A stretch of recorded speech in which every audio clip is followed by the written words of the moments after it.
The tide always comes back. But what about the people we lose to it? Salt in Our Veins, Chapter 1. The Last Summer. The boat moved like it had a will of its own, slow and sure of the calm sea. The sails, weather by faithful, strained gently against a soft breeze, their edges fluttering like the wings of a resting seabird. Beneath the surface, the water was clear, blue deepening to black. Where the shallows gave way the endless depths, the coastline of Eden curved like a secret kept too long. The headland watching over them, silent and old. The water lapped at the hull with a sound like breath, steady, timeless.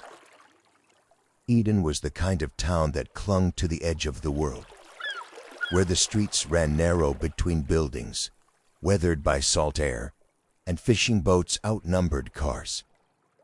The wharf was the town's heart, its timber bones creaking under the weight of nets, and stories passed between generations. The air smelled of fish and wood smoke, and at night, lanterns swung in the sea breeze, throwing soft light on faces lined by sun and sea. It was a place where everyone knew everyone, where gossip floated as easily as the tide, and where leaving was talked about more often than it was done. Noah had always been the boy who would leave, and Kai, the one who would stay. Kai stood at the main sheet, his hands confident on the worn line, 18. Though the sea had made him older in ways no number could mark. His skin was sun-dark, shoulders broad, from hauling sails and pulling nets, hair a mess of salt-stiff curls that framed a face more often serious than not. His eyes, dark and steady, always watched the wind, the water. There was nothing hurried about him. Kai belonged to this place, to the boat, the tide. The sky stretched wide over the sea. Across from him, Noah leaned against the tiller, easy and loose-limbed, in the way of someone who never had to try to be seen. 18 too, but different, sharper, lighter, as if part of him was always halfway out the door. His hair curled at his temple, where sweat and the sea spray dampened it, and his eyes, a pale storm gray, seemed fixed on the horizon more than the water beneath them. His mouth quirked into a half-smile that made people forgive him anything. The city already pulled at him, even as the wind tugged at the sail. His voice, when he spoke, had that mix of excitement that made Kai ache to hear it. They sailed for hours, saying little. The day stretched out like a held breath. When Kai did glance at Noah, it was always brief.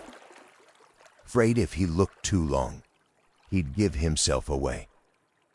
Afraid Noah would see the truth in his eyes, the thing he'd buried under years of friendship and silence.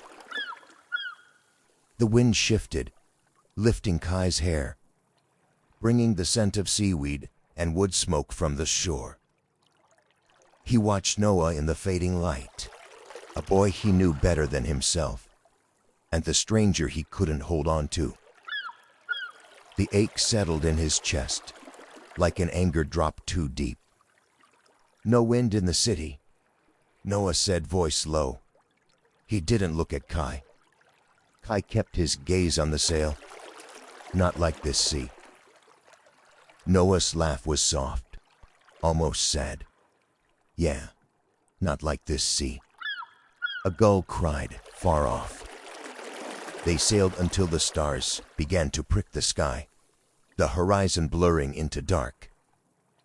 When at last they turned for shore, neither wanted to be the one to suggest it. They pulled the boat up beyond the reach of the waves. The sand was cool now, the heat of the day fading into night. They built a fire with driftwood, the flames crackling low, throwing shadows long and thin.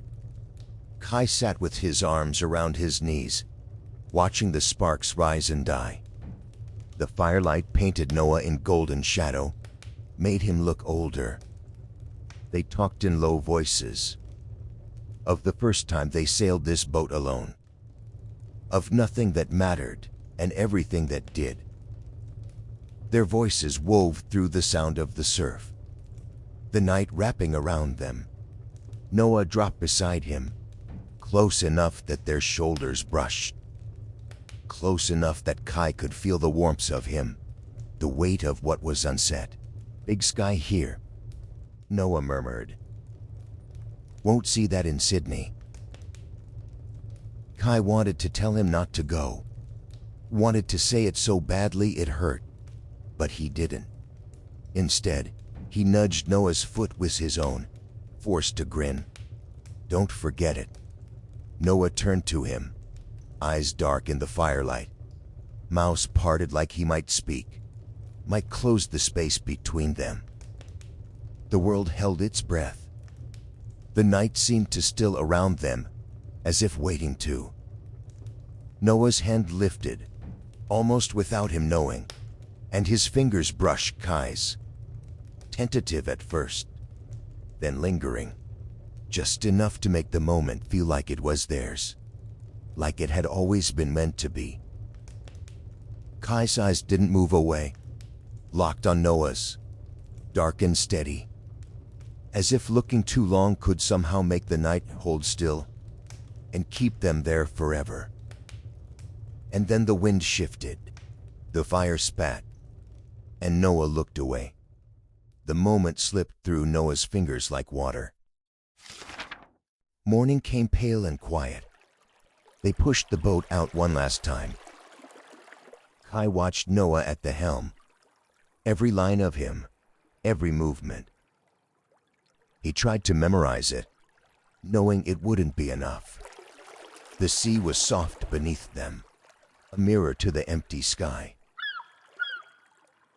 As they came ashore, Noah hesitated, then turned and pulled Kai into a hug, longer, fierce, as if he wanted to leave something of himself behind. Kai held on just as tightly, burying his face against Noah's shoulder, feeling the shape of goodbye in the way they clung to each other. "I'll miss you," Noah said, his voice rough with everything he couldn't say outright. No grand promises, no looking back, only knowing the knowledge that they had entered a wide uncertainty of adulthood. 10 years passed. Kai stayed in Eden, as steady as the tides he knew by heart. He helped with the family business, mending nets, running the shop front of the wharf, fixing engines when they coughed to a shop. But always he found his way back to the sea. The boat became his quiet refuge, the sail his steady companion. There had been company now and then, casual, brief, but nothing that settled into shape of love. Kite didn't mind, or told himself he didn't. He had the wind, the salt, the white sky, and most days, that was enough. The years moved quite around him. Seasons turned, tides rose and fell. He loved Eden, the way the sea met the sky, the way the wind filled his lungs. Love, he figured, was something for other people, or maybe for another lifetime. What he had was the boat, the ocean, and the memory of summer that refused to fade. Noah had started strong. He excelled in his classes, driven by that hunger for success everyone had always seen in him. Internship came easy, and at first, It seemed like everything he had left Eden for was within reach. He was the boy bound for something bigger, and for a while he believed it too. But life doesn't always give you what you think it will. The shine dulled faster than he expected. The city had taken Noah in and worn him down. His days blurred between meetings and late nights, staring at the glow of a screen that never gave back what the sea once did. The salt of Eden had long since washed from his skin. But in the quiet moments, alone in a small apartment that overlooked nothing but glass and concrete, he could still taste it. After another relationship ended as quickly as it began, a month's, that was all it had lasted. Just like the one before it, and the one before that. But the quiet at night left too much space for the memories of a boy on a boat, a summer that had felt like it would last forever. And then the work dried up. The market turned. The company downsized. And Noah, once the golden boy, was handed his notice with a handshake and hollow words about talent and timing, and walked out into a city that felt colder than he remembered. For months as he tried, applications, interviews, all leading nowhere, the saving thinned. The apartment felt smaller. The idea of going back to Eden shifted from impossible to inevitable. As much as he wanted to see it, to see the sea and sky, and maybe Kai, he feared it too. About how far he had fallen. But there was nothing left to hold him where he was. The tide was pulling him home. Noah dressed carefully the morning he left. His best shirt, pressed and clean. The one suit jacket that still felt like him. The drive was long, hours of empty highways and scattered towns. But as he crested the last rise, Eden unfolded before him. The coast stretching wide, the sea glittering beneath cliffs that held the town like a secret. Noah parked the car by the wharf, engine ticking as it cooled in the night air. He sat for a moment, fingers loose on the steering wheel, listening to the sound of the sea. When he stepped out, the salt hit him first. The street lights along the wharf cast long, broken reflections on the water. A gull called once, somewhere unseen. He turned slowly, taking it in. Further down, near the end of the wharf, two kids laughed as they chased each other along the rail, shadows flickering in the lamplight. As he got back in and started down toward the water, the houses came into a view, low and weathered. Eden breezed him in again, as if it had been watching, knowing he'd come back eventually. Kai sat at the bar that evening, the low hum of conversations and clink of glasses filling the space around him. A few friends crowded nearby, laughing, swapping stories of the day's catch and the usual town gossip. The door creaked open, and the men stepped inside, wiping the sea air from his face, smirking like he held a secret. "Guess who I saw rolling back into town?" he said, loud enough for the table to hush. Noah, driving like he owned the place, in some fancy car, all polished up. I felt the words hit, like a shift in the tone. His glass paused halfway to his lips. He didn't look up, didn't speak, but inside, everything tilted, like the world had changed into a single breath. Noah stood at the water's edge, the sea stretching dark and endless before him, the moonlight caught in the ripple of the tide. What now? He'd thought of the stories he'd have to tell, how he framed it all so no one would see the truth. That he hadn't come home because he wanted to, and because he run out of anywhere else to go. He rehearsed the lines in his head, polished and hollow. But even as he tried to shape the words, they felt thin. He stared at the horizon, at the line where dark water met darker sky, and wondered if he could still become the man he once tried so hard to be. The man people here remembered. The man he promised himself he'd become. The wind tugged at his jacket. The tide moved below, steady as breath, indifferent to him and his figures. And then his phone buzzed in his pocket. He froze. He didn't need to look at the screen to know. The weight of it settled before his eyes found the words, "Welcome home." Salt in Our Veins, Chapter 2, Not the Same Sea. Mornings come early in Eden. The boats leave before the sun clears the hills. The wind moves like it remembers everything. And when someone returns, especially after 10 years, the town notices, even if it doesn't say so out loud. Noah's mother made a full breakfast the morning after he returned. Not just toast and eggs, the whole spread. Bacon crisp just right, grilled tomatoes glistening, even hash browns, which she never bothered with, unless it was someone's birthday or holiday.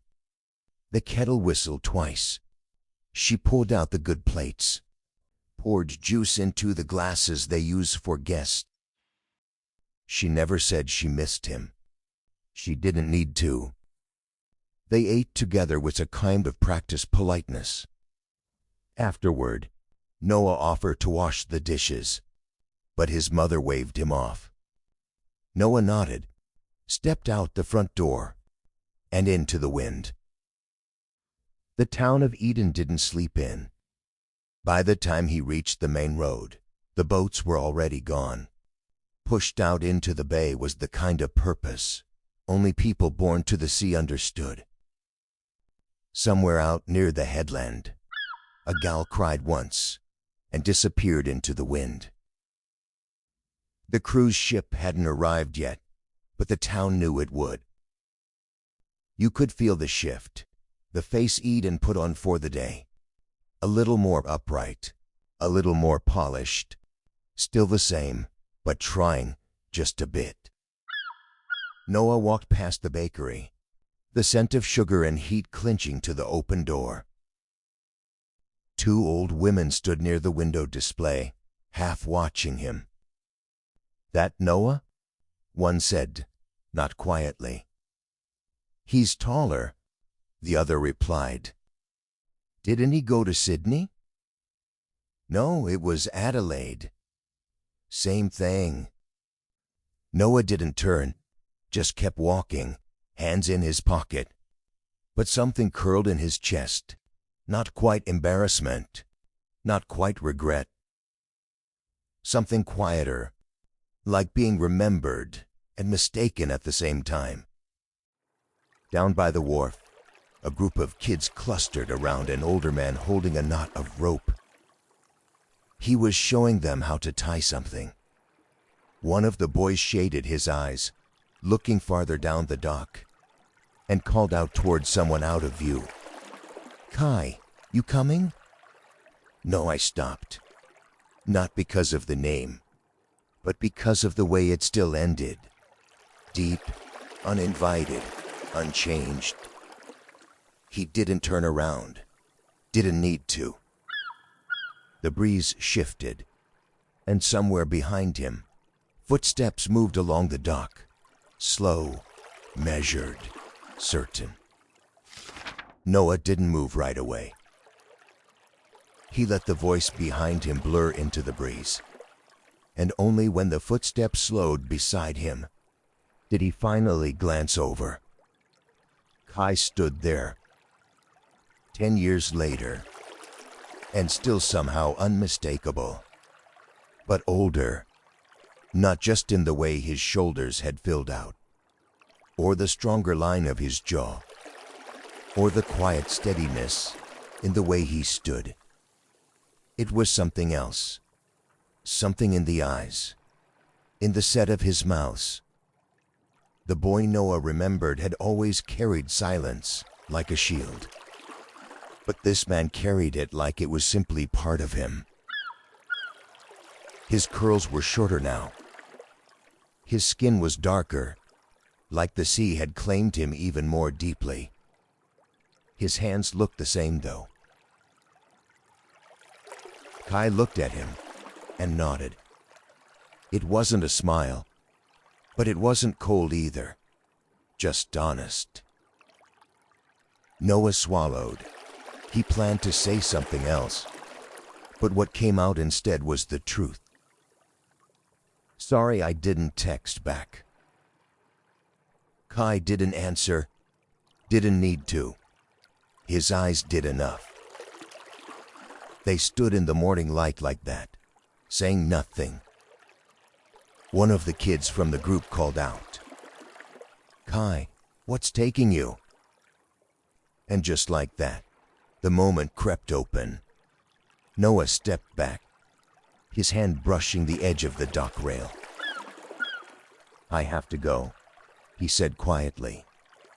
He didn't wait for a reply, just turned and walked away, the sea brushing at the piling beneath him like it was trying to call him back. In the summer, Kai taught sailing to local kids. Not the polished, city-style kind, just the real stuff. How to read the gust before they turned. How to move with the tide, not against it. How to feel the wind through the ropes in your hand. He liked teaching. There was a kind of peace in it. When cruise ships docked, he helped unload their early supply runs.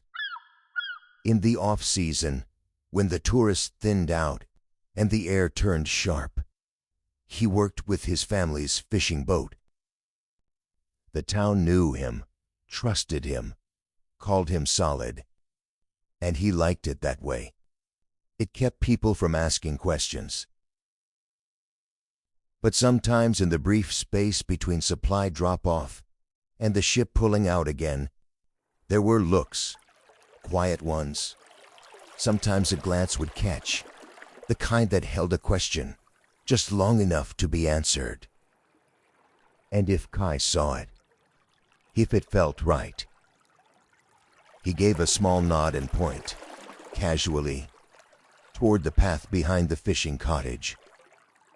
That place was always empty during the day. No one there, no questions. A few hours later, a ship would be gone. No names, no contact. Just a fleeting answer to a need. Not romance, not love. Just loneliness, met quietly and let go. No one in Eden knew. No one had to. There was no reason to come out in a town where everything whispered and nothing stayed private. He wasn't ashamed. He was just careful. Most days the quiet was enough. But today, after 10 years, Noah was back. Kai didn't know what he'd expected. Maybe anger, maybe indifference. What he got instead was one line. "Sorry I didn't text back." And the look that said everything. He sometimes wondered what it would be like to be one of them. Not with money the way it was. Not after the 2019 bushfires. The damage hadn't touched the house directly, but it had hit everything else. The fishing routes, the markets, the flow of goods. They made it through. Tourism had slowly come back. The town had painted over what it could. But for people like Kai, it had left a dent. Kai was heading toward the repair shed toolbox in hand, sweat drying on his back of his neck. One of the oyster boats had a jammed winch, and the crew couldn't afford to lose a daylight. The air still smelled like salt and steel. And that's when he saw him. Noah. Walking up the gravel paths from the lower boardwalk. He looked out of place. If he hadn't known, he would assume Noah was just another tourist. The boy Kai remembered had walked like he carried the wind. This version. His frame was sharper now, movements more deliberate. He looked like someone who had lost something and never said it out loud. Their eyes met before either could pretend otherwise. Noah slowed. "Hey," he said. Kai didn't answer right away, just stopped, shifted his weight. His breath left him quiet, not cold, just measured. Noah nodded, more grounded than before. "You still drink?" Kai raised an eyebrow slightly. "If you're ever free, maybe we grab a beer sometime," Noah added. Kai looked at him, really looked at him, and for a second, he thought about that summer, the boy on the boat, the firelight, the almost. But all he said was, "Maybe." And they walked side by side down the dock. Their steps didn't quite match, but neither pulled away. "Still fixing boats?" Noah asked eventually, nodding at Kai's toolbox. "Sometimes." Kai didn't return the question. Noah didn't seem to mind. They were halfway to the shed when one of the oyster boat crew appeared at the bend, wiping his hand on a rack, half smiling. "You said 10 minutes. Kai looked up, gave a short nod. "The bull light, tonight at 8? A pause. "I'll wait for you," Noah said. And with that, he gave a faint, quiet smile.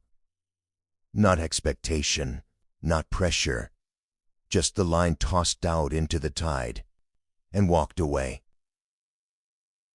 Kai stayed a second longer, the sun brushing the back of his neck, toolbox heavy in one hand. Then he turned toward the shed, saying nothing. Kai stood outside his house, tugging at his collar. He hadn't meant to change clothes, but he had, twice. Nothing fancy, just jeans that didn't have oil stains, and a dark button-up he hadn't worn since his cousin's engagement dinner. His mom had noticed as he passed through the kitchen. "You're going out like that?" she asked, elbow raised, tea mug in hand. Kai shrugged, grabbing his coat. She smirked. "All for a date, yeah?" He paused, just enough for the moment to hang, and said, "Yeah." Then he walked out before she could ask anything else. Now outside the bar, he lit a smoke. He wasn't a regular smoker, not really. But tonight, it felt like something to hold on to. He didn't want to show up early, and he sure as hell didn't want to be late. So he waited until his watch hit 8 exactly. Then he dropped a cigarette, ground it into the gravel with his boot, and stepped inside. Noah was already at the bull line. He got in there just before 8, earlier than he meant to, but too late to turn back. Noah ordered a beer, then let it sit. He just waited, the way he used to wait for the wind to shift on the water, not knowing if it would, just hoping it might. The clock behind the bar ticked to 8. Noah saw him the second he stepped through the door. Kai didn't rush. He just stood there for a beat. Everyone else in the bar looked like they belonged there. But Kai stood out. Not in a flashy way. Just clean, collected. Noah sat a little straighter. He hadn't realized he'd been holding his breath until Kai started walking toward him. Kai slid into the seat across from him. His shoulder relaxed but not loose. His hands resting easy on the table. Noah gave a small smile. "Good to see you, Kai." Kai didn't say anything, but he stayed. They sat in silence for a moment, the low hum of the bar curling around them. Glasses clinked at the far end of the counter. Noah leaned in slightly, a small frown pulling at his brow. "You smoke now?" he asked, catching the faint trace of it in Kai's breath. "Yeah, but not much." "You?" Noah gave a lopsided grin. "No, never got into it." Kai gave a small nod. The silence stretched, but didn't strain. It wasn't everything, but it was something. They talked after that, about the weather, the beer, the town. Nothing either of them really wanted to ask. Nothing that mattered. After a while, Noah shifted in his seat. "You want to get a smoke?" Kai raised an eyebrow. "Didn't you say you don't?" Noah gave a half smile. "Yeah, but you look like you need one." Kai nodded. Outside the air was cooler, quieter. The sea breeze tugged at the overhang, carried bits of laughter from farther down the block. Kai lit a cigarette. Noah stood beside him in silence. Neither said anything until the filter burned low. And just before they turned back toward the door, Noah reached out, quick, unthinking, and pulled Kai into a hug. It was real. Arms tight, hands fisted into fabric, a breast let out like he'd been holding it for 10 years. "I missed you," Noah said, barely above a whisper. Kai stood still. He didn't say it back, but he didn't move away either. Then a voice. "Well, look at that. The lovers reunited." Noah froze. Kai pulled back just slightly, enough to look toward the street. A guy leaned against the fence posts. He laughed, loud and harsh. "Your mom told mine you were out on a date, mate." He looked between them. "So what? You two dating now?" The silence came fast, thick. No one didn't move. Kai's jaw tightened, just slightly. But he said nothing. The streetlight buzzed above them. Inside, the jukebox switched songs. And the hug hung there, unfinished. The rumor started the moment they let go. One hug, half finished, seen by the wrong person. And suddenly, the whole town had something to say. But the loudest voices weren't from strangers. They were the ones echoing in Kai's chest, and the ones Noah hadn't dared speak out loud. This chapter begins the same night the hug was interrupted, and everything Kai had buried rose to the surface. When anger slips through the cracks, when silence turned into a shout, when being seen costs more than anyone was ready to pay. And somewhere between a street light, a slammed door, and a quiet cliffside, two boys, who once sailed side by side, will finally speak the truth they never could. This is Salt in Our Veins. Chapter 3. The Things We Tried to Bury. The wind had quieted, but the street hadn't. Someone stepped out for a smoke, letting the pub door swing half open behind him. Laughter and clinking glasses spilled into the night. Out here, tension pressed tighter than the wind, and the man who wouldn't shut up. And here I thought this town had no surprises left. Then louder, pitched perfectly to the doorway. Whole damn summer of silence, then this. Kite didn't move. Noah didn't flinch. But the man wasn't done. He sniffed at the moment, then delivered the real blow. Is that why you came back, Noah? His grin spread. Couldn't resist your little love boy here. Something broke. Kai moved. Fast, no hesitation. He lunged a step forward, arms already pulling back for a punch. The man flinched, half laughing, stumbling slightly against a fence post. Noah grabbed him from behind. Both hands now, tight around Kai's arm and shoulder, holding him back. And that's when Kai snapped. Not at the heckler, but at Noah. But a full body push that sent Noah step back, almost stumbling. Kai's voice cracked out like thunder. You don't get to show up and crack open my whole fucking life. It hit the street like a slam door. The laughter from inside faded. More eyes turned. Kai's breathing was ragged, his fist still shaking. He raised his arm again, not at Noah, not quite, but as if he didn't know who the hell to hit. And that's when he saw it. The guy by the pub door, recording. A few others had stepped outside too. Heads turned. He froze. The only sound was the tide beyond the railings. Then Kai's hand dropped. He turned. Fast, chest still tight, breast ragged, and walked away. He didn't look at Noah. He didn't look at the man with the beer. He didn't look at anyone. The heckler snorted. Touchy.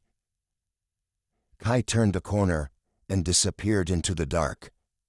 Behind him, the heckler raised his voice one last time. Hey, you forgot your little backdoor buddy. Noah didn't flinch, didn't respond. He just stood there under the flickering street lamp. And in the silence that followed, the town finally said nothing. But they were still watching. Next morning, the kitchen was already warm when Kai stepped in. His father was rinsing a mug at the sink. He dried his hands on the dish towel, then stepped past Kai toward the doorway. As he passed, he gave Kai's shoulder a light tap. Your breakfast there, he said. Then he left.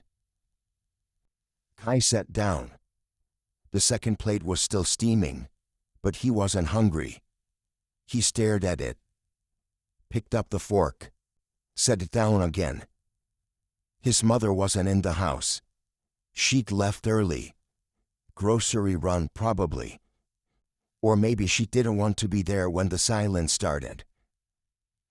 The hum of the fridge. The ticking clock. His own pulse in his ears. He drank the coffee anyway. It was already cold. Later that morning, Noah stepped out into the sun. The air was cooler than he expected. Clean, sharp. Like the kind you only got near the sea. Noah helped to lift the last of the crates, off the supply truck, and onto the loading deck. He double-checked the seafood invoice, and scribbled a signature on a clipboard that didn't really need one. A younger crew member notched the front and murmured, "That's him, from the last night." The elder nodded, whispering something back that Noah didn't catch. He kept his head down, kept working, but he felt it, the same way you feel a sunburn before it blisters. By noon, the air in Eden had changed. It wasn't loud, but it was everywhere. On the other side, Noah didn't speak during breakfast. He didn't say much, didn't eat, just mumbled something about being tired. The door shut softly behind him. It was still the same room, same posters. He sat on the edge of the bed, phone in hand, typed something, deleted it. Tried again. Nothing stayed.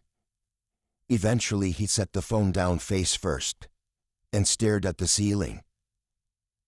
Outside, the neighbor's lawnmower started up.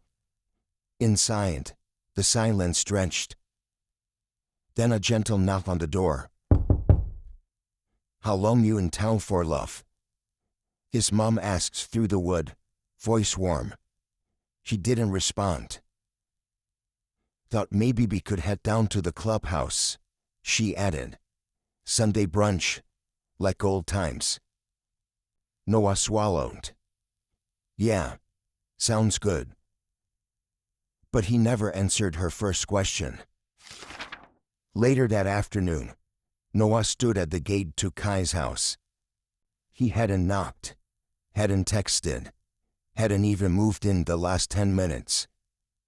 The sky above Eden had gone a little overcast.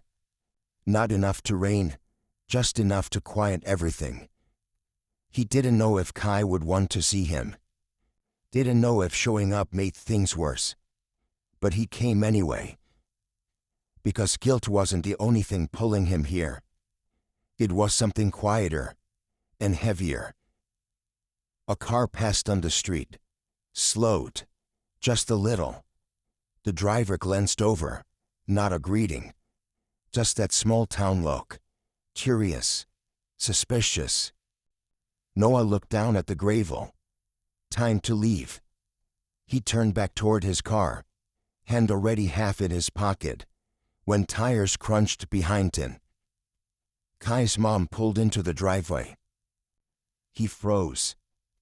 She stepped down, groceries in one arm. Her eyes landed on him instantly. Not surprised, not unreadable, just still. "You here for Kai?" Noah nodded once. She didn't shift the groceries, didn't ask for details, just moved toward the front steps and held the door open. "Then come inside." That was it.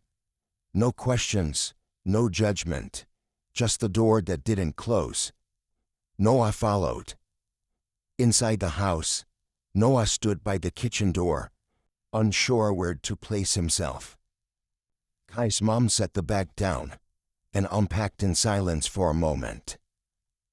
Then, without turning, "He's still at work, down by the docks." She glanced over her shoulder. "He'll be back soon." "You want tea?" Noah shook his head gently. "Just water's fine, thank you." She nodded. A long pause stretched between them, not awkward, just still. Then she spoke again, softer now. "Whatever's on your chest, don't let it leave with you." A silence settled, just a kind of quiet that didn't push, but didn't walk away either. Noah sat with his water, both hands around the glass. Then the faint scrape of gravel, a car door shutting, footsteps on the front path. Kai was home. The door opened. Kai stepped in, the late afternoon sun still on his shoulders. His shirt damp at the collar from salt spray, eyes a little squinted from the wind. He kicked off his shoes, out of habit, ruffled his hair once, and stomped. Noah was sitting at the kitchen table, and Kai froze, just for a second. Like the room had changed shape when he wasn't looking. His mom looked out from the counter, calm as ever. "You're home early?" Kai didn't answer. Noah stood, not quite meeting his eyes. Kai exhaled hard, pressed a hand to the back of his neck like it hurt. He didn't say you shouldn't be here, but it was written all over him. His mom wiped her hands on a dish towel, set it down neatly. "If you boys need to talk," she said, "take a drive."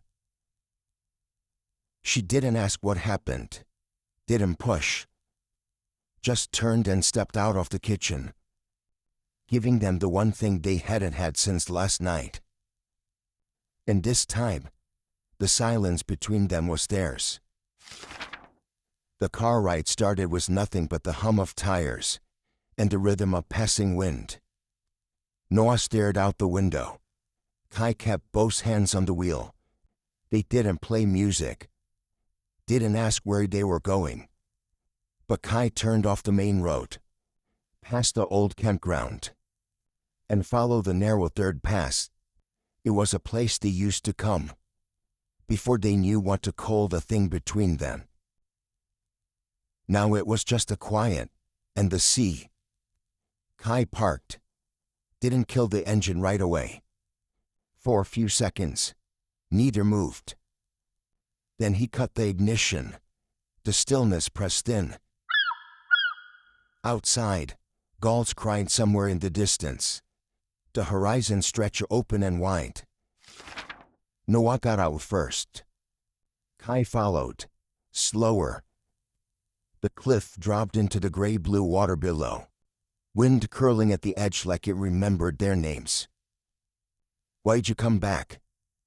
His voice wasn't angry, but it wasn't soft either, just full of everything they hadn't said yet. Noah didn't look at him. "I thought it'd be easier," he said. "Coming back." Kai waited for him to finish, but nothing followed. For a while, it was enough. Then Kai spoke. "Sorry I yelled at you." Noah didn't look over. "No, my fault." And then softly, "I just missed you." Kai's jaw tensed. His eyes didn't leave the horizon. "You don't get to do that," he said. "Just show up and shake everything up again." He exhaled, long and slow. "It's been 10 years. Noah didn't answer right away. Then just one word. "Sorry." But it landed. Kai nodded, almost to himself.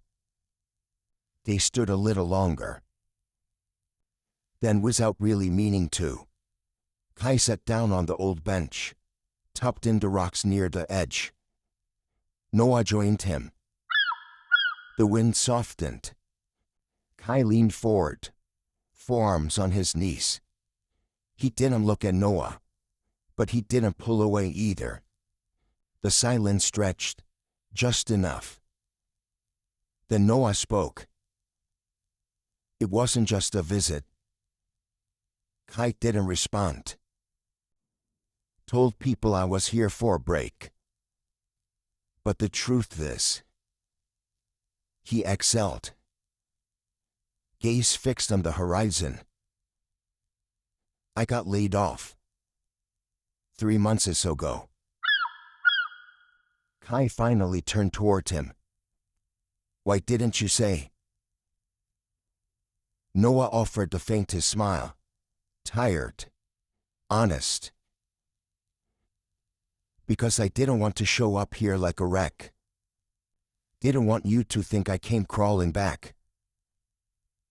He looked down at his hands. "I just kept thinking about here. And about you." Kai didn't speak right away. The breeze shifted. A seagull screamed somewhere far off. Then finally, "That's a lot to carry alone." He just reached over, slow, unsure, and slid his hand over Noah's. Noah didn't speak. Didn't move either. But his fingers curled gently around Kai's. The wind moved around them. Neither spoke for a while. Then Kai said, low but steady, 2-person regattas in 6 months. Noah turned his head slightly, eyes searching his. Kai didn't flinch, didn't let go. We trained for it, you and me. Noah blinked. His jaw tensed, then softened, and nodded just once. He just tightened his grip. Not forceful, but sure. And that was enough. Kai looked down at their joined hands. For the first time in a long time. The horizon didn't feel so far. The drive back wasn't long, but it felt like the kind that asked for silence. Not the tense kind. Not anymore. Just full. Kai kept one hand on the wheel. Noah rested his arm on the window ledge, fingers half curled against the breeze. They didn't speak. They didn't need to. When they pulled into the driveway, Noah's car was still there, parked awkwardly to the side, like it didn't know if it should have stayed or left. Kai shifted into park, left the engine running a moment longer than needed. Neither of them moved. The hum filled the space between them. Not awkward, just unfinished. Like there was something left to say, but neither of them had found the words yet. Then the front door opened. Kai's father stepped onto the porch, drying his hand on a dish towel. He looked at Noah, then at Kai. Noah, you staying for dinner? Noah glanced at Kai. Kai didn't speak, didn't look away. Noah nodded. Yeah, he said. Thank you. Kai's father gave a slow nod. A gesture, a welcome. Then a small motion inside the car. Kai nudged his knee gently against Noah's. Not hard, not playful, just enough to say, ready? Let's do this. Noah met his eyes, gave the slightest nod. They stepped out of the truck together, left whatever had been said, still humming in the quiet between them. Kai's mom turned from the stove. She didn't speak right away, just looked at them both, really looked. Then she walked forward. She wrapped Noah in a hug first, full and steady, then kissed Kai on the cheek, fingers brushing a stray curl off his forehead. Noah, you just sit. Then to Kai, a touch of normal in her tone, almost teasing. Set one more plate, will you? On the far wall, in a wooden frame, hung a photo he hadn't seen in years. Kai, 18, sunburned and smiling, one hand on the helm of weathered boat. And next to him, Noah, his arms slung over Kai's shoulders, both of them mid-laugh, caught in the sunlight. But this time, it was Kai's arm, gently holding Noah close. Steady, sure. Noah stood still. A quiet smile tugged at his mouth. He let out a breath he hadn't realized he was keeping. Not everything needed to be said, to be remembered. Not everything lost stayed gone. The tide had answered. The wind remembers. Not just the routes the boats take now, but the ones they used to. This was before the years got in the way, before the quiet turned sharp, when the tide still carried their laughter out past the headland and brought it back again at dusk. 18. The last year they sailed without knowing it was the last. The formal was still weeks away, some date written on the school calendar in ink, far enough to feel unreal. But the talk of it had started. Before the suits, and the music and the photographs, they were here, on the water, where the only thing that mattered was the wind, the sun. This is Salt in Our Veins, Chapter 4, The Night We Left Early. The day had started with a sky so clear. The breeze was steady enough to keep the mainsail full without the hard work. Kai was at the tiller, bare feet, hooked against the bench, hands loose but certain on the lines. The salt had already dried into his curls, stiffening them into shapes the wind kept trying to undo. His skin was warm, was the kind of sun that stayed on you long after you'd gone back to shore. Noah had stretched out on the cabin roof, one knee bent, the other leg hanging over the side, so his shoes skimmed the water when the boat leaned. And his chest was rising slow, and even like he could have stayed there forever. They talked a little earlier about nothing that mattered. A kid from school who crashed his motorbike into a fence, the swell forecast for next week, and then they let the quiet take over. Out here, silence didn't need filling. The first splash hit Kai's calf. He looked over in time to see Noah smirk, and the arc of water falling back into the sea. "You're going to regret that," Kai warned. "Doubt it," Noah answered. Kai let the mainsail run slack, locked the tiller, and moved fast. In 2 strides, he was across the deck, and then they were both over the side, the water closing over them in a rush of cold. It started with laughing, loud, messy, catching in their throats when the salt got in the way. Noah tried to shove him under. Kai hooked an arm around his neck and pulled him sideways, both of them breaking the surface, whose hair plastered to their face.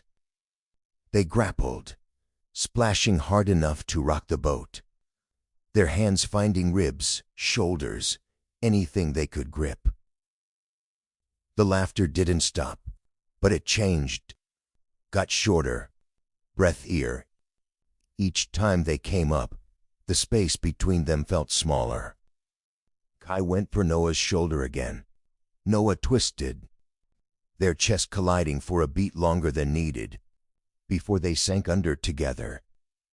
When they came up this time, their faces were close, too close, still water running from Noah's hair into Kai's eyes. Neither moved right away. Noah was the one to push away first, half laughing, half breathless. "You fight dirty." "You started it," Kai said, but his voice had lost the edge of play. They hauled themselves back on deck, dripping and flushed. The sun pressed heat into their backs, and hot under their skin. Neither reached for a towel. They lay there, side by side, letting the water dry where it wanted. Kai turned his head. "You're going to ask Hannah to the formal?" Noah's eyes stayed on the sky. "Yeah, maybe." He glanced over. "What about you?" "Maddie seems to be expecting it." Kai gave a half shrug. "Maybe. 4-on-4 date. We should plan it." Noah grinned. "Yeah. Mehdi and Hannah, and you and me." The last 3 words came lighter, but they didn't quite land like a joke. Kai met his eyes for a second longer than was normal. "You could ask me." The air between them changed again. Not the wind. Something closer, heavier. Kai felt the heat on his face. Before he realized he was blushing, he looked away. Noah shifted, the deck creaking under his weight. He rolled onto his side, closing the space between them, until Kai could feel the warmth of him, the faint drip of water falling from his hair onto Kai's shoulder. A hand closed gently around Kai's arm, not pulling, just holding. Kai glanced back. Noah's eyes were steady, searching, and for a moment neither of them moved. The boat rocked beneath them, the tide knocking softly at the hull. Then Noah leaned in.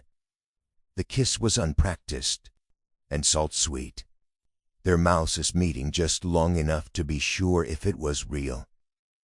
When they parted, the sun was still warm on Kite's skin, but the air felt entirely different. "Would you go to the formal with me?" Noah's voice was quieter than the tide, the words almost carried off by the breeze. Kite didn't answer right away.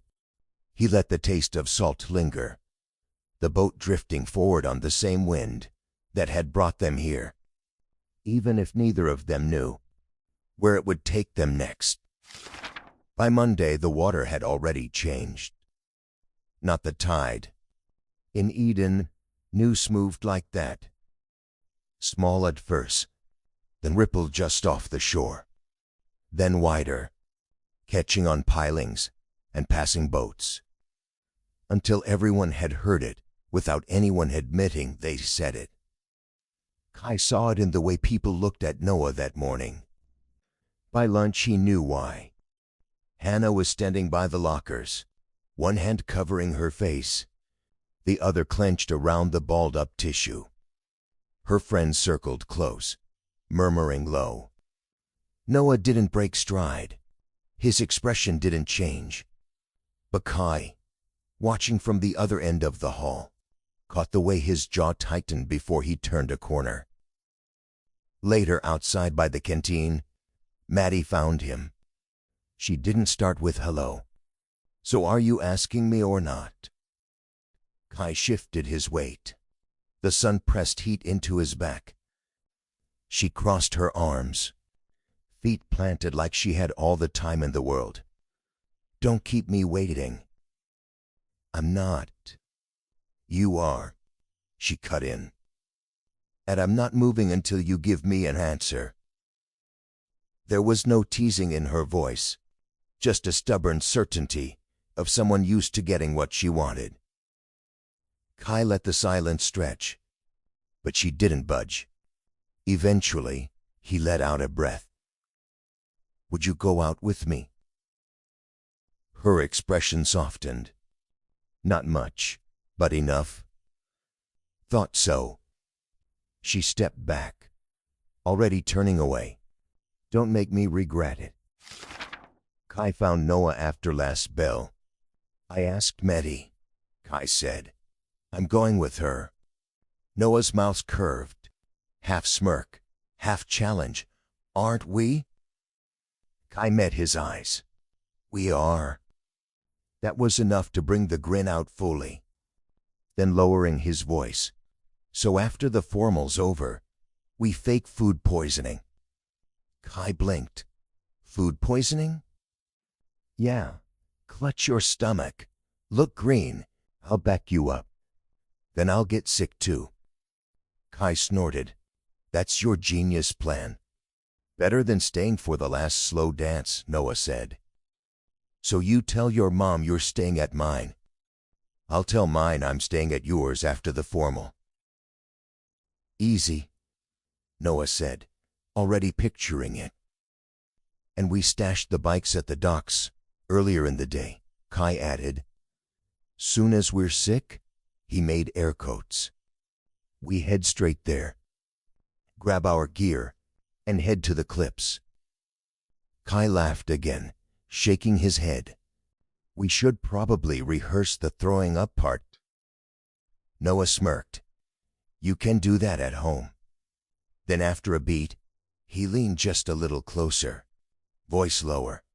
"No solo time for a week." Kai raised a brow. "You and me, at the cliff, right?" Noah's eyes caught the light.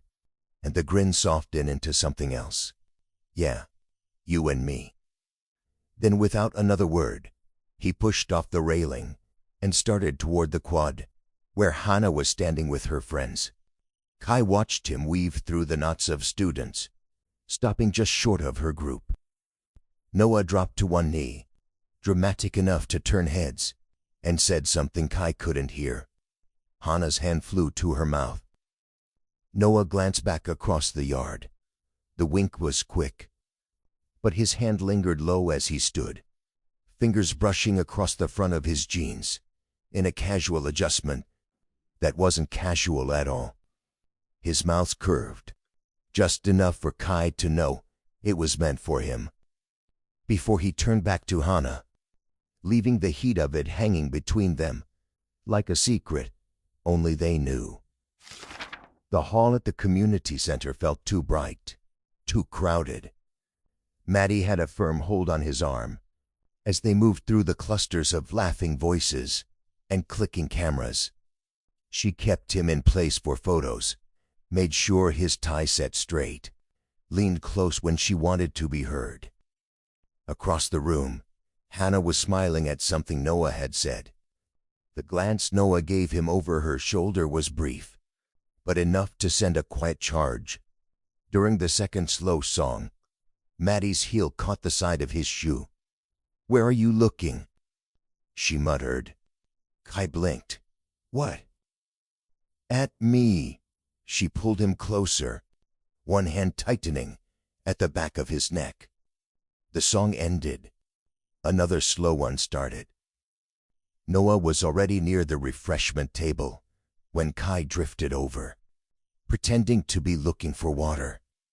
Their eyes met just long enough to exchange the unspoken.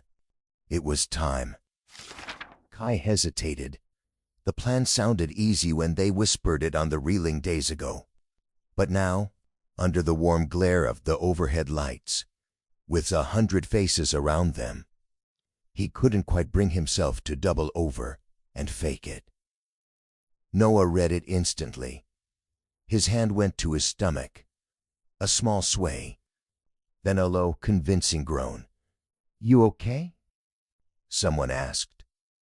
"Bad prawns," Noah mumbled, wincing. He bent forward just enough to sell it. One hand braced on the table. Hannah stepped back. "I'll take the sick boy home," Kai said, sliding an arm around Noah's waist. They moved toward the exit.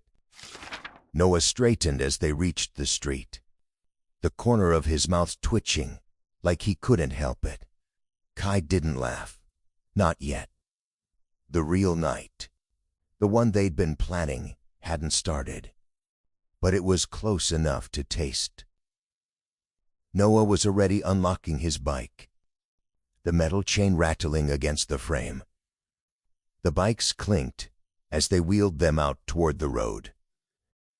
The road out of Eden narrowed until it was only 2 bikes and a thread of moonlight. The hum of their tires was the only sound between them. A couple of cars passed, slowing just enough for the drivers to stare. 2 boys in full formal wear, jackets flapping, bow ties slightly crooked, pedaling hard like they had somewhere better to be. I dropped his bike against the grass and walked to the edge. The sea stretched out like it had been waiting for them. Noah stopped a few steps from the edge of the clearing.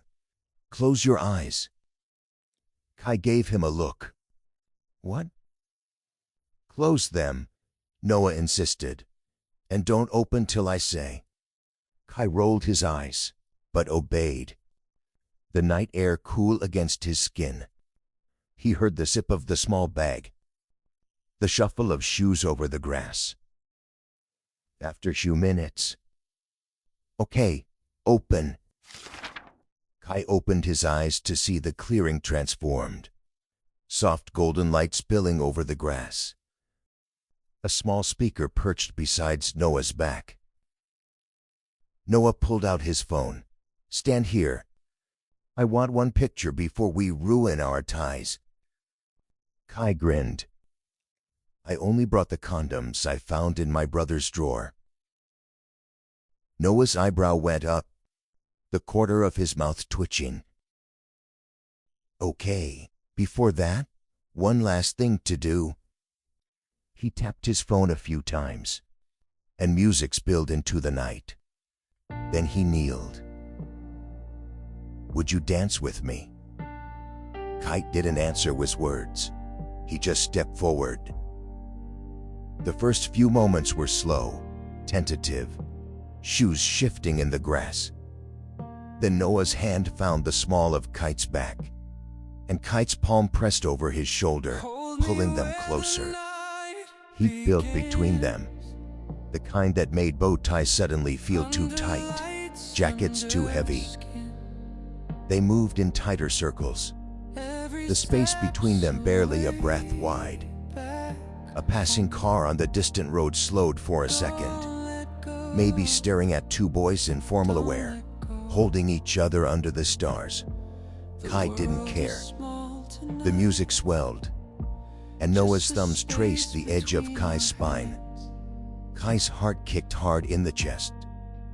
Their lips met, slow, drawn out, and then again, deeper. Jacket slipped from shoulders. Fingers brushed at buttons. The night pressed in close, holding them there, until the stars were the only ones watching.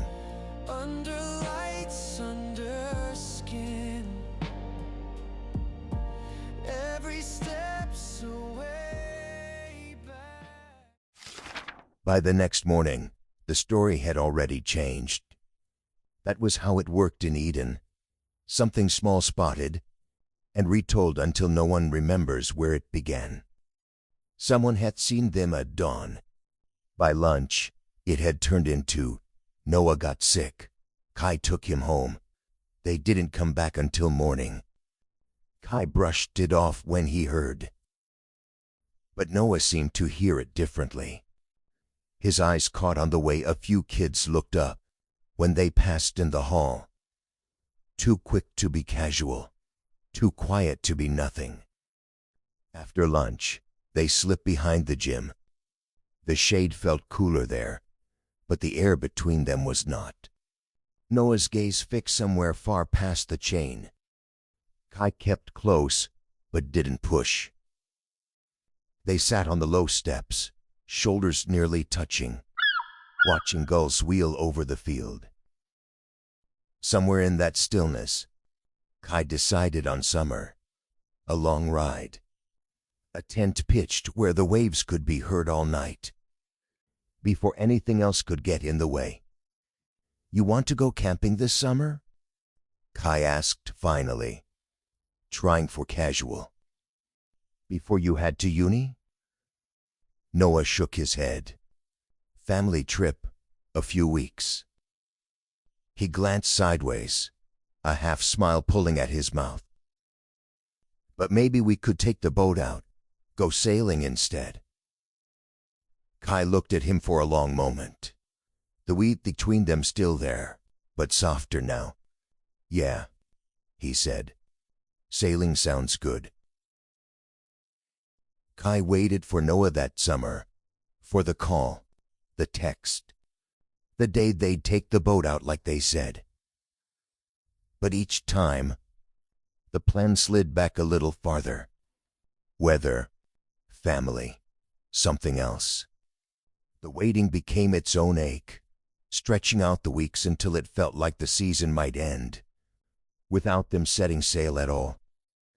Then just a few days before Kai was due to leave for Sydney, it finally happened. The tide was right, the sky was clear, and for once, they both had the same day free. That last sail was quiet, almost too much.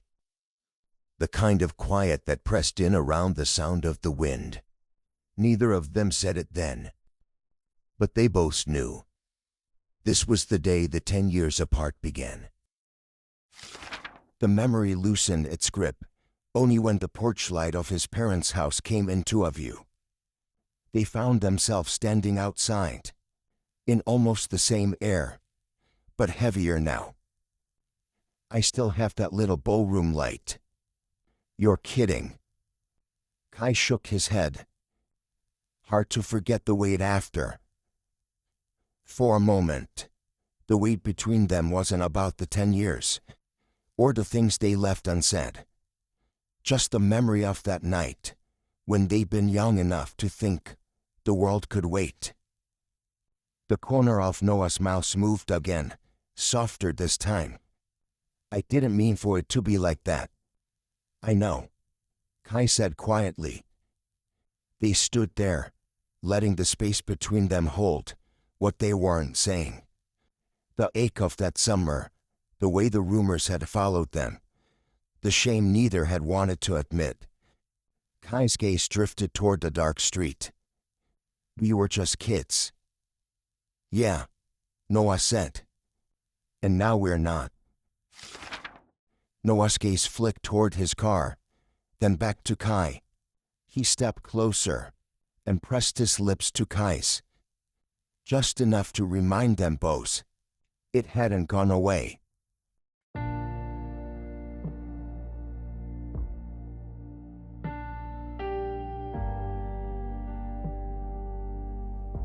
The formal night, the clips, the ballroom light, and the photo they took before the music started. Still saved after all these years. 10 years ago, they thought they had time. Now with the streetlights cutting soft hollows in the dark, they knew better. And for a moment, the years folded in, until it was just two boys at the end of a night. After years apart, Noah and Kai began to let their walls fall. On the shore of Eden, truths were spoken that had been buried since prom night. Two of them had found each other again, not just in memory, but in present, where laughter and longing finally met. But Eden is a place where tides shift quickly, and love is never free from its weight. In this chapter, Noah brings Kai into the heart of his family, to the Sunday brunch at the clubhouse. What waits there is silence, but also a warmth they never expected. And as whispers spread through town, they'll find old faces from their past, and a question that may decide the course of their future. This is Salt in Our Veins, Chapter 5, The Fall We Couldn't Stop.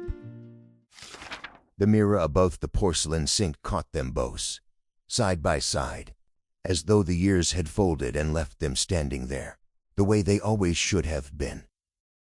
The hum of the clubhouse drifted through the tiled walls.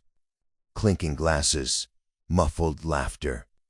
But here in the bathroom, it was only the two of them, breeze fogging faintly in the cool air.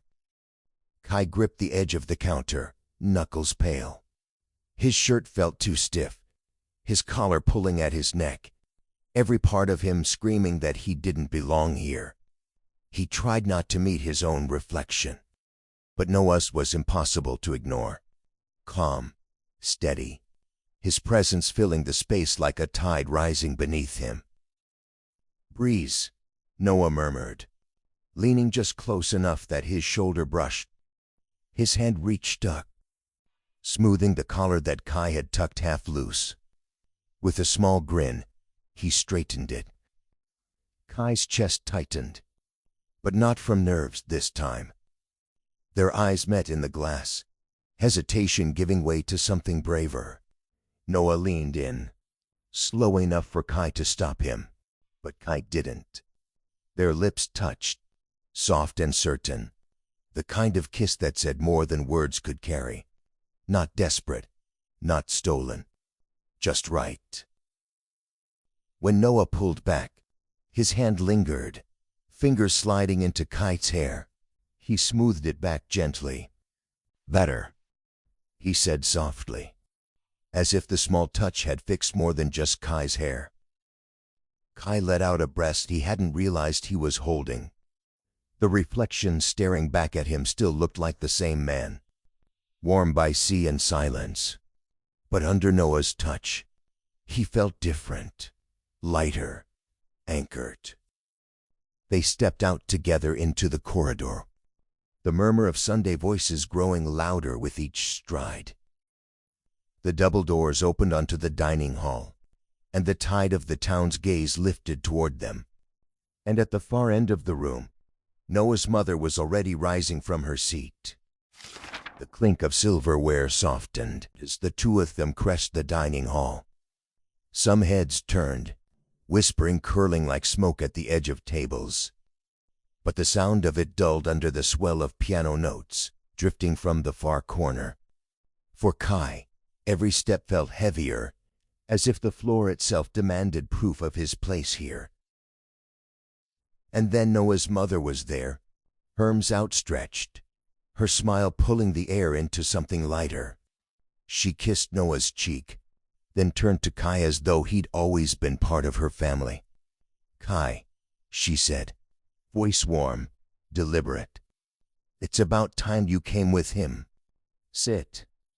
Come on, sit." Her hand lingered on his arm just long enough to steady him before she guided them toward the table set neatly with linen and china. Noah's father sat at the head, his posture firm, shoulders squared as if the seat itself was an anchor. His knife rested perfectly aligned with his fork, untouched since their arrival.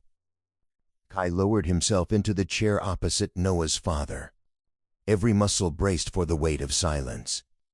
Noah sat close enough that their knees brushed beneath the table, the small touch grounding him, reminding him he wasn't alone. The food arrived in courses: plates of eggs and ham, basket of rolls, bowls of fruit. Noah's mother kept the current of conversation moving, her voice like water smoothing stone. She asked about Kai's work on the boats, about the long hours on deck, the stubborn ropes, the roughness of the nets. Kai answered in short bursts at first, but her listening was patient, and Noah's quiet grin encouraged him forward. Soon his voice found its rhythm, rough but certain, filling spaces he never thought he was allowed to occupy. Noah's father didn't speak. He carved through his bacon with slow precision, eyes drifting often to the tall window where the tide shimmered in the distance. His silence pressed like a tide against Kai's chest. But it wasn't the sharpness of judgment. It was something harder to name, a waiting, unmeasuring.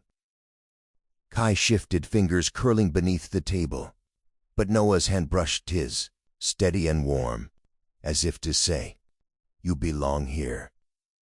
The piano swelled softly in the background. The voices of the dining hall rose and fell, and at their table, for the first time, Kai let himself breathe. When the last plates had been cleared and the hall had begun to thin, Noah leaned close, his breast warm against Kai's ear. "Come on," he murmured, nodding toward the wide glass door that opened onto the veranda. Kai hesitated, the murmur of voices still pressing at his back, but Noah's hand found his and pulled gently. Together they stepped outside into the light. The veranda stretched wide above the sea, the wooden boards sun-warmed beneath their feet. Seagulls circled the harbor. The air smelled of salt and citrus carried from the kitchen, and for the first time that morning, the weight inside Kai's chest loosened. He gripped the railing, looking out at the tide. "Didn't think it could feel like this," he admitted, his voice raw. Noah leaned beside him, shoulder brushing his. "It was never Eden holding you out," he said softly. "It was us." The truth of it settled between them, undeniable as the horizon. Kai turned. The sun lay catching the sharp line of Noah's jaw, and before doubt could rise, he closed the distance. Their lips met, gently at first, then certain, steady. Not stolen, not hidden. A kiss that belonged to daylight. And when they parted, a figure stood at the doorway. Noah's father. Kai froze, blood draining from his face. The old man's eyes were fixed on them, unreadable, his hand resting lightly against the doorframe. The silence stretched like a wire about to snap. Then he stepped forward, slow, deliberate. His gaze moved between them, then settled on Kai. For a heartbeat, the weight of years seems to press down the space between them.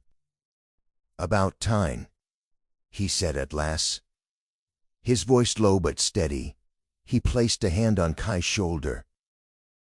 "Don't waste another." And with that, he turned back inside, leaving them on the veranda. Kai's eyes burned as he watched the door swing shut behind Noah's father. The weight of those few words, simple, steady, almost impossibly kind, still pressed against his chest. For years he had braced for anger, for rejection, and instead he was left with this, a blessing that felt too fragile to touch. Noah leaned against the railing, a small smile tugging at his mouth, but Kai's mind was still racing. He turned toward him, voice low, uncertain. "Have you told them?" Kai asked. "Why you really came back?" Noah's smile faltered. He looked out at the tide, waves breaking soft against rocks below. "Not yet." "What will you say?" Noah shook his head, the breeze lifting a strand of his hair across his brow. His voice was quiet, almost lost in the sea's murmur. "I don't know." The silence that followed wasn't heavy. It was honest, the kind of silence that admitted how much still lingered between them. Kai reached for the railing, his hand brushing Noah's until their fingers caught. The tide whispered on, steady as ever, as though reminding them that not every truth had to be spoken at once. They stepped back into the dining hall. Most of the room had thinned now, servers clearing plates, the piano softening into something almost lullaby. Noah's mother gestured for them to sit again, her smile unchanged.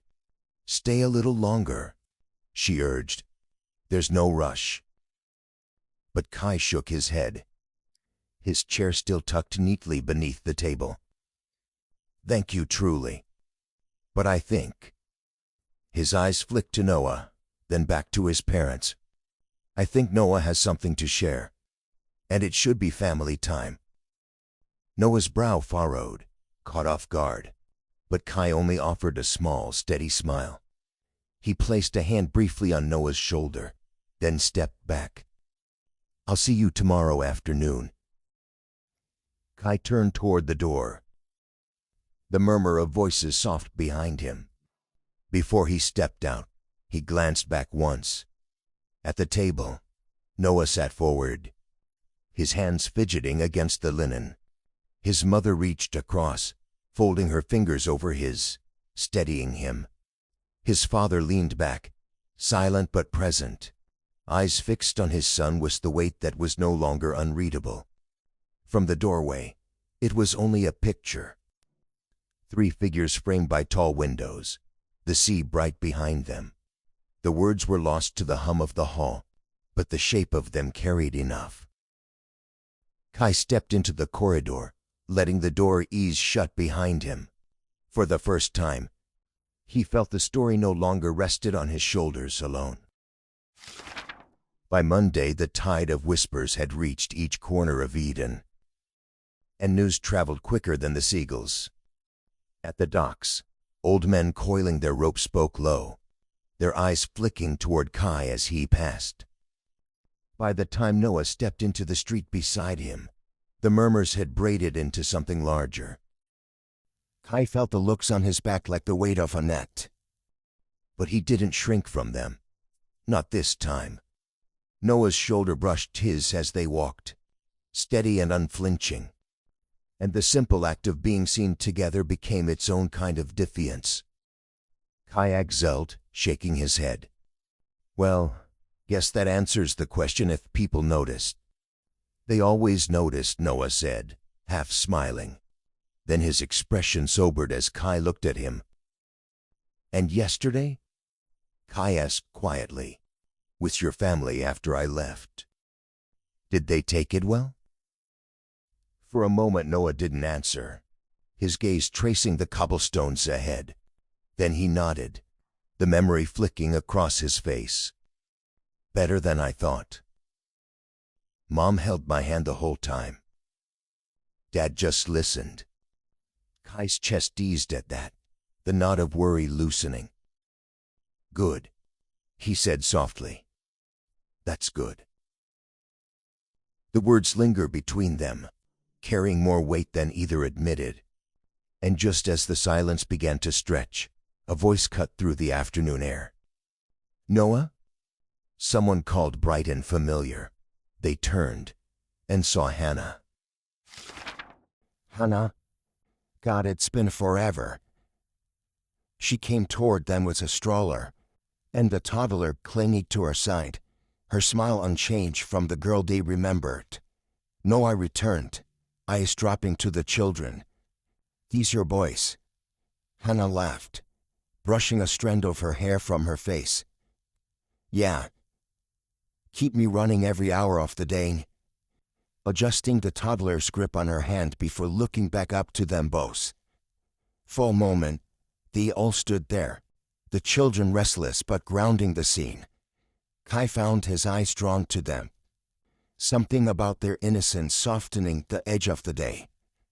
But Noah only let out a faint groan of disbelief. God, everyone knows already. Don't they? Hannah's grin turned knowing. Of course they do. And you'll be glad to hear it's a good thing. People saying you two belong together. That it looks right. The words hung in the air. Kai blinked, unprepared for the kindness beneath them. Hannah's voice softened.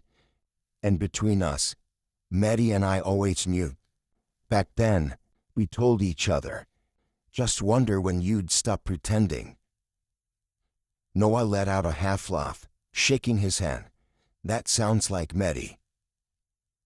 Still abroad, Hannah said, answering the unspoken question. We don't speak much, but you know her. She's probably stirring things up somewhere. She was never meant to stay put. Her children tugged again, one whining. Anyway, it's good, really good to see you both like this. Noah stood frozen a moment, caught between disbelief and relief. While Kai let out a long breath, eyes still lingering where the children had been. The whispers of Eden didn't feel sharp. They felt like a tide turning, carrying them forward. The sky carried that slow-burn gold of evening. Kai and Noah walked side by side, their steps unhurried, the weight of Hannah's words still lingering. Kai's mind replayed the sight of her children, as though they have rebuilt a future he wasn't sure he was brave enough to picture. Beside him, Noah carried himself differently, shoulders lifted, gaze restless. There was the look of someone seen too clearly, and still trying to decide what to do with it. A few younger deckhands were already on the docks, hauling ropes, their laughter rising over the water. Kai slowed, watching them. Training starts soon, he said. Noah's eye followed the boys on the pier. He gave a small crooked grin. Guess that means me too, huh? Kai smirked faintly, though his voice carried a weight beneath it. You'll need to get back into shape. The sea doesn't care about excuses. The banter hung between them, warm and familiar. But there was something else in Noah's smile, something restless, something unspoken. Before Kai could read it, the sharp buzz of a phone shattered the quiet. Noah pulled it from his pocket, the glow of screen catching in his eyes. He froze, then stepped a pace away. I should take this. Kai stayed where he was, suddenly alone. His eyes drifted back to the harbor, the sails, the ropes, the boys running drills in the fading light. This was the rhythm of Eden, the one he'd lived and breathed for years. It bound him, it broke him, it kept him alive. And now with Noah a few paces away, it felt as though the whole town was holding its breath, waiting to see if he would stay bound to it, or let it go. When Noah finally ended the call, he didn't come straight back. He stood a moment longer, the phone heavy in his hand, gaze fixed somewhere beyond the water. Kai shifted, unwilling to just stand in the quiet. He glanced toward the water, then called out lightly, "I was thinking we start early tomorrow. Get the drills in before the boys have time to complain." Noah moved, slowly, deliberately. He slipped the phone into his pocket and crossed the space between them. His steps were heavy, as if the call itself weighted him down. Kai's smirk faded as Noah stopped in front of him. The silence pressed close, thicker now, until Noah's voice finally broke it. "Kai, I got an offer." Kai looked away, eyes fixed on the sail tugging wristlets against their ropes. Noah continued, "It's Sydney." Noah searched Kai's face, then stepped closer. Voice low and raw. "If I asked," he swallowed, the sound thick in his throat, "would you go with me?" The sail snapped overhead, seagulls wheeling against the fading sky. Kai stood frozen, and that was how the day closed, suspended, the answer unspoken, waiting like a sail in windless air. What began as a summer between two boys on the water has carried across a decade of silence, whispers, and the ache of what was never said. They have come back together, not only in memory, but in the open, where family and friends have begun to see what had always been true. From the cliffs of their youths to the Sunday tables of Eden, they stood side by side at last. But now the tide has shifted again. An offer waits in Sydney, a future not yet built, a question still hanging in the salt-heavy air. Will Kai choose to stay where he has always belonged, or stepped into a life beyond Eden with Noah? The question didn't vanish when the harbor quieted. It stayed, caught in the gull's cries, pressed against Kai's chest with every breath. "If I ask, would you go with me?" It was the kind of question that couldn't be shrugged off. A question that demanded an answer, even if Kai wasn't ready to give one. And before the night ended, he did. This is Salt in Our Veins, Chapter 6, The Tide We Choose. The final chapter, where the ache of waiting meets the promise of tomorrow. Noah's words hung there. "If I asked, would you go with me?" Kai's jaw tightened. He looked at the harbor instead of Noah. "I can't," he said finally, the words rougher than he meant. "My whole life's here." Noah didn't flinch, didn't push. He only gave the smallest nod, as though he already expected the answer. Kai shifted, searching for something else to say, but the words wouldn't come. And Noah, after a long moment, turned away. "I'll see you tomorrow," he murmured. Kai watched him go until the sound of his footstep faded into the night. The next morning, the harbor was already alive. A blast of horns cut across the wharf. Kai looked up, just as a cruise ship pulled into harbor, a white giant looming over the smaller boats. Tourists lined the rails, cameras raised. He watched them spill onto the docks. Strangers in white hats, kids pointing at the sea as though they'd never seen it before. Their laughter echoed off the water, foreign and loud, so different from the quiet rhythm he always knew. Kai's grip tightened on the ropes. His life was here. But sometimes he wondered what it would feel like to step onto a ship and not look back, to chase horizon instead of hauling nets, to belong to the world instead of one town. The thought lodged in his chest, a guilty flicker he tried to smother with work. By noon, the sun was high, sweat streaking Kai's back. He was tying off a line when a familiar voice called behind him. "Brought you lunch."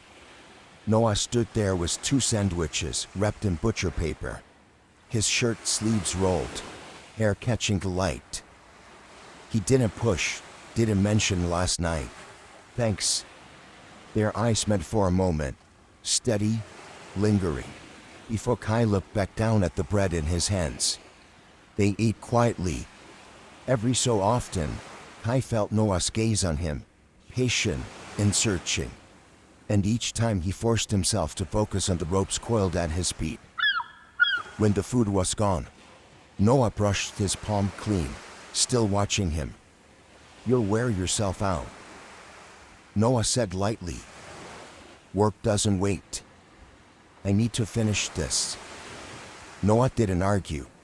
He just nodded, his gaze holding Kai a moment longer. Kai hesitated, then added almost offhand, "Beer tonight?" That broke the heaviness between them.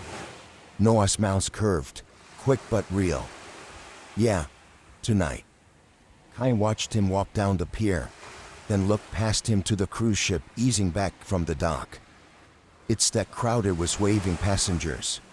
The ship moved slowly out to the sea, growing smaller against the horizon. Kai turned back to the net in his hands, but his fingers hesitated, the rhythm gone. The rope felt heavier than it should have. The bowline was dim, warm with the smell of beer and sea air. The sound of the jukebox threading through the low voices of the few fishermen who lingered past supper. Kai slid 2 pins onto the table and sat across from Noah.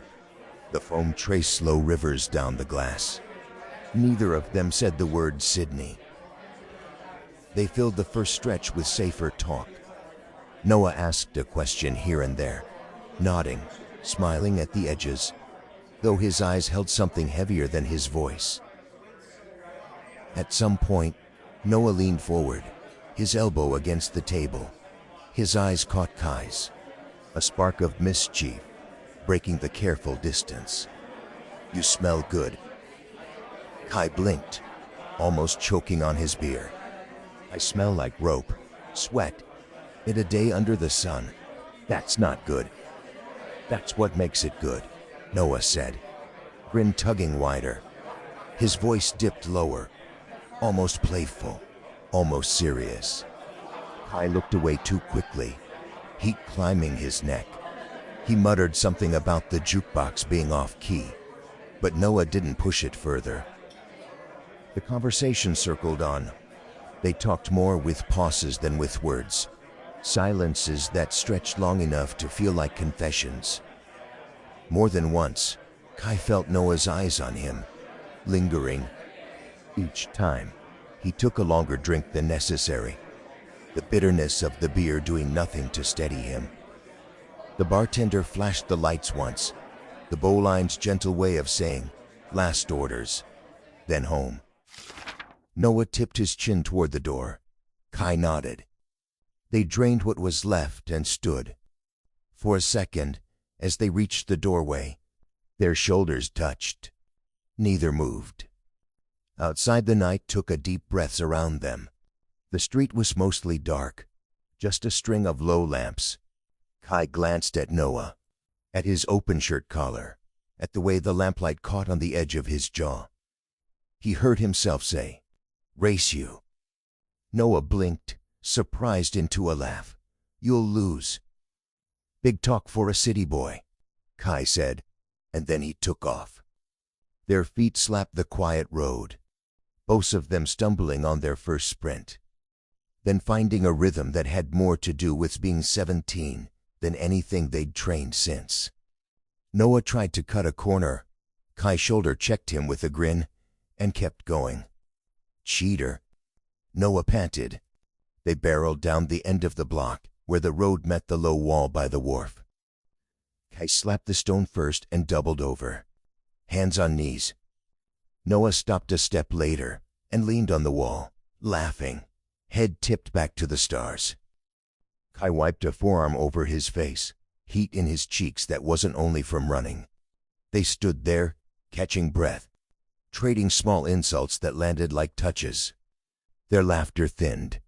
The quiet came back, Not heavy at first, just present. They walked a long way. Their shoulders brushed once, then again, until it became a pattern. Kai didn't step away. Neither did Noah. Noah's voice came, as if it had been building since the first spear. Do you really want another 10 years of this? He didn't look over when he said it. He kept walking, hands in pockets. Kai's jaw worked. You only think about yourself. This is my life. You get to leave and come back when you want. I'm the one who stays. I've got nothing out there. The sentence left him was more in it than he intended. The fear, the pride, the smallness, and the safety all knotted together. It felt like handing over something he wasn't sure he could take back.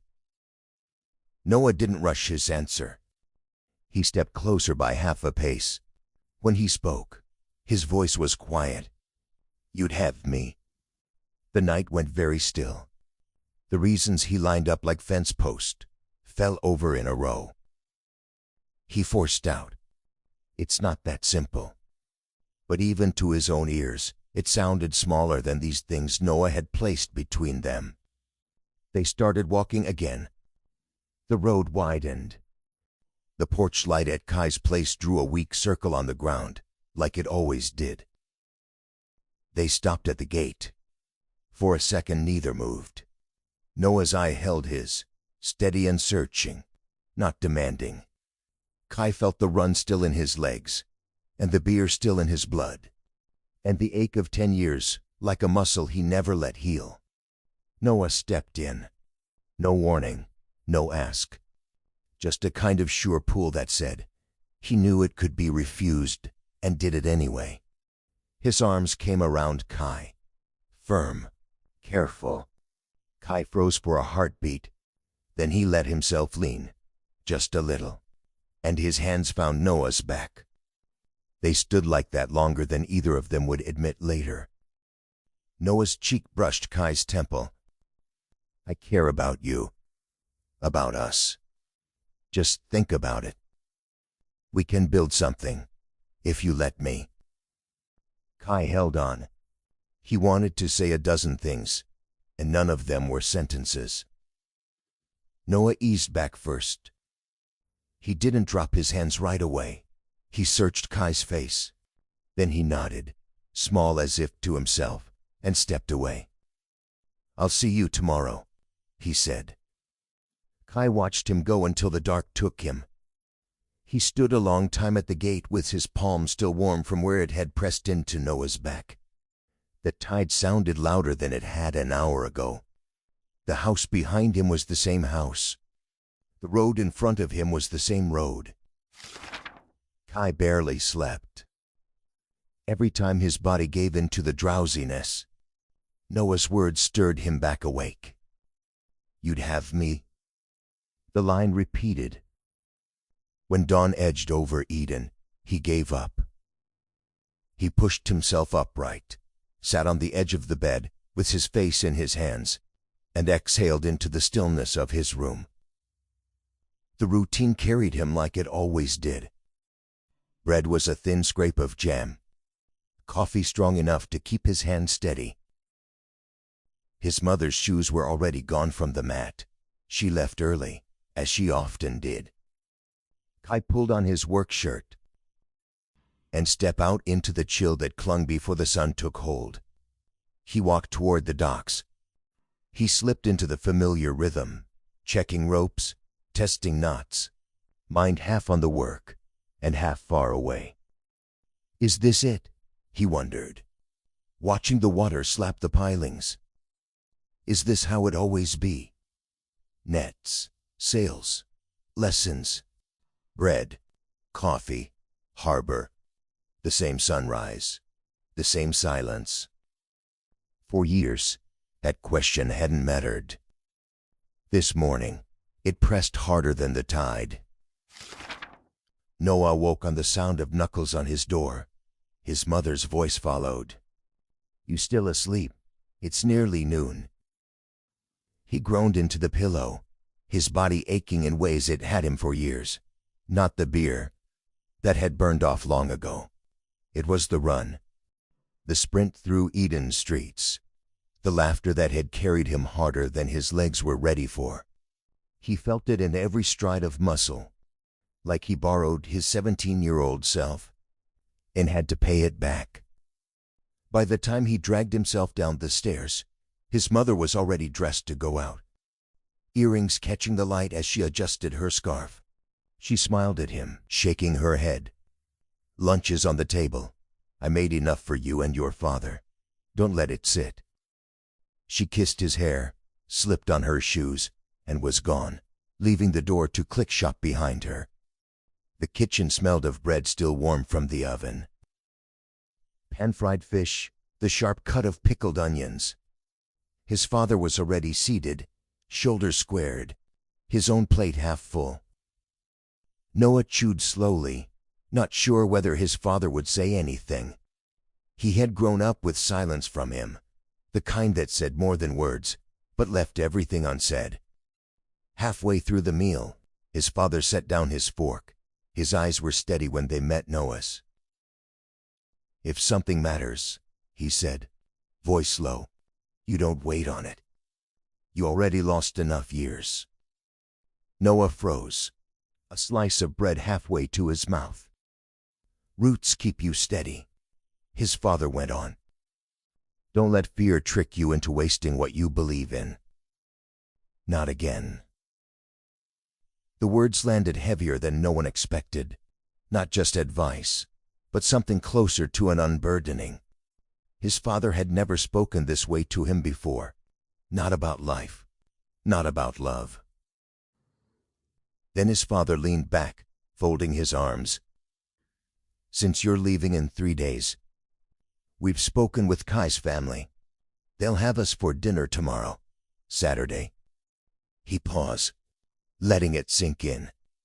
"And before you go, we'll have our Sunday brunch here, just the 3 of us." Noah stared at him, stunned. He swallowed hard, setting his fork down. His father had already returned to his meal, as if nothing monumental had been said. But Noah sat straighter. It was no longer just a question of what he wanted. The time for waiting had ended.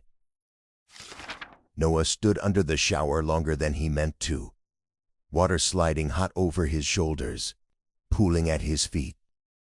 It wasn't the running ache in his legs anymore, or the soreness in his chest from laughing too hard 2 nights ago. What pressed at him now was heavier, sharper, the knowledge that by the end of tonight, things could be different. How do you ask someone to change everything when you can barely name the fear yourself? He dressed with care, shirt pressed, collar neat. He combed his hair twice. In the mirror, his reflection stared back, unsettled, restless, but resolved. He straightened, exhaled. Tonight, there could be no retreat. Kai's family home glowed warm against the dusk. The smell of roasted fish, garlic, and herbs spilled through the open window. The table was already crowded. Kai's father sat at the end, steady, quiet, surveying everything with his expression that could be mistaken for sternness. The conversation was lively, ordinary. Who had caught what that week? Whose boat engine had failed? Which neighbor had painted their shutters an awful color? Kai laughed easily, shoulders shaking at his brother's mimicry of a fisherman's tall tale. Noah watched, and in that watching understood this house, this table, this atmosphere. It was why Kai found it so hard to imagine leaving. Here, belonging wasn't a word. It was a rhythm, an inheritance, a net cast wide and strong. And in the same breath, Noah felt a tug of doubt in himself. If Kai followed him to Sydney, could he give Kai something that felt less rooted? The fear burned sharper than the roasted spices. But beneath it, an ache rose higher. He didn't want to take Kai away from this. He wanted to build something together that could stand beside it. The realization lodged in his chest, alive, unshakable. Outside, dusk had settled into true night. Kai walked with Noah into the front yard. Kai didn't speak. He only looked at him. I know what this house means to you, what this family means. And I know if you followed me, you wonder if I could ever give you the same. He exhaled, chest shaking. I don't know if I can. Not yet. Kai's gaze flickered, but he didn't look away. Noah stepped closer, his voice firmer now. But I want to try. I want to build something with you. Not just pull you away into a life that feels smaller, but make a new one with you. One that holds us both. Noah's hand trembled as he lowered himself to one knee, the gesture pulling memory with it. Prom night, years ago. The first time he had ever let himself ask. Back then, it had been a dare, a joke wrapped in nerves. Tonight, it was everything. The porch light caught Kai's face. Stunned, trembling. Noah looked up at him. Come with me. Let's build our life in Sydney. Eden will always be our root. We'll marry here. We'll come back every winter. But it's time to start now. Kai's breath caught, his lips parting as though words might come, but nothing did. Kai, will you marry me? Finally, Noah said it. Kai nodded. The front door creaked. Kai's mother appeared, watching long enough to know exactly what had been said. Look at these two, she announced, her voice carrying warmth into every corner of the house. The family spilled out. Kai's laugh broke free, rough at the edges, almost disbelieving. He looked down at Noah, still kneeling. Tears slipped free, not from weakness, but from release. Yes, he whispered. Then louder, steadier. Yes. The house erupted with warmth, with clapping on shoulders, and smiles wide enough to hold the moment. It wasn't hidden. It wasn't whispered. It was claimed. By Noah. By Kai. Few weeks later in Sydney, the apartment was learning Kai and Noah slowly. Boxes still crowded the corners. A shirt hung over the back of a chair, and the coffee machine blinked like it knew they hadn't yet tamed it. Evening pressed against the windows. City lights rising in a scatter that never quite stopped moving. The door clicked. Noah stepped in, hair mussed from the day. His eyes softened the moment they found Kai. Noah leaned in, kissed him once, quick and tired, but sure, before tugging off his jacket. I need to shower. Don't start dinner without me. The bathroom door shut. Kai poured himself a mug and stepped out to the balcony. The city spread wide. The sound was a hum instead of a tide. But the wind still touched his face the way wind always did, asking nothing, promising nothing, just here. He wrapped both hands around the mug, and the thought slipped out of him before he could stop it. I thought I'd miss Eden every day, but right now, I don't. The ache was still there, low in his chest, but it didn't hollow him out the way he feared. It softened when he remembered Noah's grin. Kai picked up his phone. The hour in Eden was early enough. His mother answered almost at once. They chatted for a while. And then Kai said, "I'll be there before Christmas." Smiling into the receiver. "You need anything from Sydney?" His mom's laugh came warm, certain. Just you, son. And Noah. When the call ended, the room felt steadier, like the walls had settled closer round him. Less like borrowed space and more like home. Kai slipped back inside and walked toward the bedroom. Noah was already there, sprawled across the bed, bare skin against white sheets, towel abandoned at the footboard. He didn't speak. He just crooked a finger, the grin tugging at his mouth, playful, unguarded. Kai's laugh caught in his throat, half nerves, half release. He closed the door softly behind him. The skyline glowed beyond the curtains, the city humming on. Inside, the rest of their life was waiting, unboxed, unpracticed, entirely theirs. Eden had shaped Kai and Noah. Its tide had taught them patience. Its storms had taught them resilience. And its silence had taught them how heavy longing could be. They had carried that weight for years. Sydney didn't erase what came before.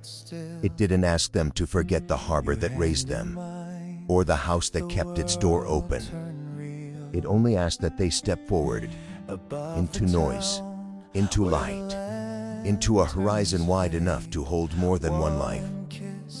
Kai and Noah brought Eden with them, not as an anchor to drag, but as a compass to guide. Each laugh across the dinner table, each glance under lamplight, each touch that lingered in the dark, all of it lived here too, in a city that didn't know their history, but was already part of their future. This was how love returned, not to the place it began, but to the people who chose to keep it alive. To the ones who said yes after years of waiting. To the men who would go back every winter, not as boys aching to belong, but as partners who had found a new belonging in each other. Thank you for listening to Salt in Our Veins. Subscribe, like, and follow for more stories. A new season is beginning, with new voices and new journeys waiting to be told. Once again, thank you for being here with us.